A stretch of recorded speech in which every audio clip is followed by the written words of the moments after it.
திருச்சியில் பிளாஸ்டிக் குறித்த விழிப்புணர்வை ஏற்படுத்தும் வகையில் நடைபெற்ற 5 கிலோமீட்டர் மாரத்தான் ஓட்டத்தில் 1000க்கும் மேற்பட்டோர் பங்கேற்று ஓடினர்.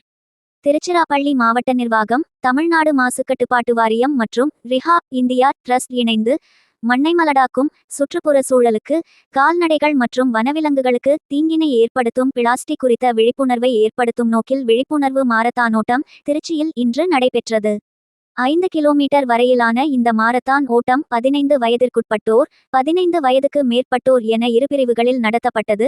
இதில் 1000க்கும் மேற்பட்டோர் பங்கேற்று ஓடினர். திருச்சி தென்னூர் உழவர் சந்தை மைதானத்திலிருந்து தொடங்கிய மாரத்தான் ஓட்டம் நீதிமன்ற சாலை, பாரதிதாசன் சாலை, டிவிஎஸ் டோல்கேட் வழியாக அண்ணா விளையாட்டு மைதானத்தில் நிறைவடைந்தது. இந்த மாரத்தானோட்டத்தினை வருவாய் கோட்டாட்சியர் அருள், மாசுக்கட்டுப்பாட்டு வாரிய துணை பொறியாளர் சிவரஞ்சனி, NGO நிர்வாகி சக்திவேல் ஆகியோர் பங்கேற்று தொடங்கி வைத்தனர். இதில் வெற்றி பெற்றவர்களுக்கு 15,000 ரொக்க பரிசு மற்றும் சான்றிதழ்கள் மற்றும் பங்கேற்பு சான்றிதழ்கள் வழங்கப்பட்டது.